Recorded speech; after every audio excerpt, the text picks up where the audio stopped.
everyone, welcome to another episode of Bomb Ideas. I'm Chris Inman with I.D.E.A. Cleveland. I'm Brian Bukowski with Bomb Image. So today we're going to talk about something that we all get bombarded with in our emails, and that's newsletters. Yep. But there's newsletters that are effective, and there's newsletters that aren't. Right. So we're going to give you 3 tips on how to make your newsletter actually effective. Absolutely. So, Brian, what we got for number 1? Well, we talked about this earlier. The idea of having a compelling subject line, giving somebody a reason to actually open your email is probably the number one thing. Easier said than done sometimes, but also not revolutionary. It's not something that you need to rack your brain. Obviously, some people can use some AI stuff and tools to really generate something that'll work for them, but it doesn't need to be complicated. But as we've talked in the past, like just saying, hey, it's my newsletter. That might not move the needle to make somebody actually open. It might just be a delete, so we don't want that. That is the worst, when it's such and such business newsletter. Right. It's like, or they come up with a fancy name for it, the strategic report or something crazy. It's like, yeah, I don't know what's in it, and I'm not compelled to open up this week's or this month's email because I'm busy. Right. It's amongst all my work emails. It's amongst all this other stuff I got going on, and it's not grabbing my attention. That hook. So if you could hook just a little bit even on the end of a tail end of something. Like I have Bomb Image Insights. That's my newsletter.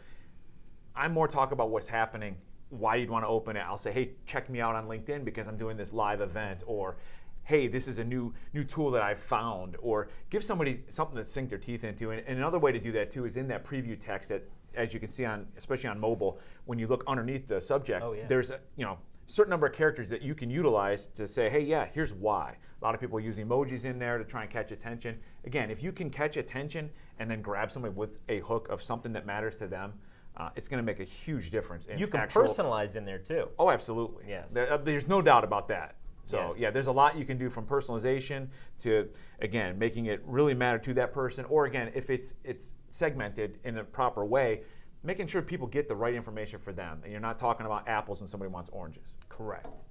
All right, number 2, I think I say this way too much. You need a call to action in all your marketing materials.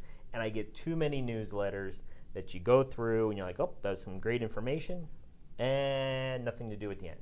Swipe delete. I'm done. You didn't tell me what to do next. What do you expect to get? How do you get a return on investment on that newsletter if you're not even got a call to action that's going to lead to me signing for a webinar, buying a product, doing something? You need a next step. Absolutely. Well, one thing that's always great with emails is you can count on clicks. Where do you want somebody to go next even? Hey, check out this piece. Check out this part on my website. Go to this link. Check out this tool I found, even if it's not mine. Go move this way. And you're moving the needle because they actually clicked and moved, and you can track some of that.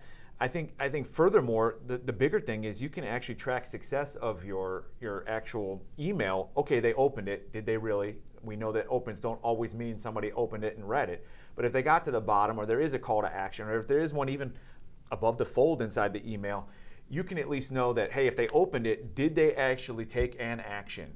And that's a great way to start testing if it actually works. Did you get somebody to do that next thing? Mm-hmm. Even if it's as simple as, hey, check this next part. Obviously, if it's something that, hey, buy my product, you'll know very quickly. They opened it, they did not buy the product. They opened it, they did buy the product. Mm-hmm. Or at least they got to that product page. And then you can obviously compute and look back and analyze what's working. But I think that's the critical part is if you don't tell somebody or instruct somebody or ask somebody, give the ask, how are they going to move forward? If it's just up in the air, people are just going to be left to be up in the air. Yeah, and you're not getting any return on investment on that. Why have a newsletter then?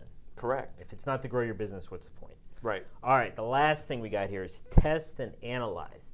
So testing could be as simple as, what day of the weeks work best? You don't have to have it come out at the same day every single time. Right. It's okay. You can analyze and such by asking people that you know that read it. Simplest thing. Simplest thing. Just ask them. What do you think about this? Right. Did you find value out of it? Especially the people that actually follow through with the call to action. Right. Oh, okay, cool. Yeah. I love that you did this. What helped you do that? Right. Or hey, you made it to the sales page. Did you buy? What compelled you to buy? Yes. And you can analyze every step of it and really truly get some kind of indication as to how or why your emails might be moving that needle, making that resonating play with whoever it is that's actually reading them and getting sent them.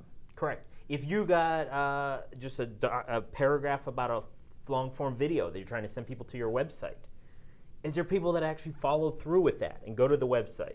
Oh, you can look at the click rate. Right.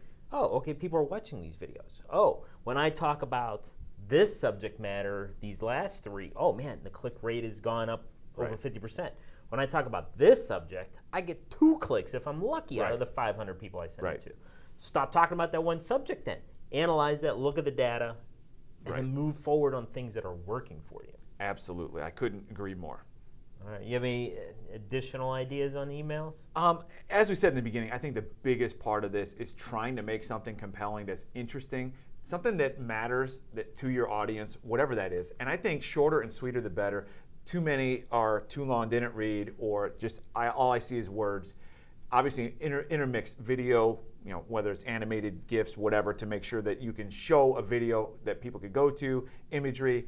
People like to see that stuff. Words just, too many words is just too much for most people at this point. Our attention spans just keep getting shorter and shorter. So trying to be compelling, trying to keep things short and sweet, I would say is probably the ultimate thing whenever you're communicating in any way, but especially by email. That's great. And if you have any other question on email marketing, feel free to reach out to Brian.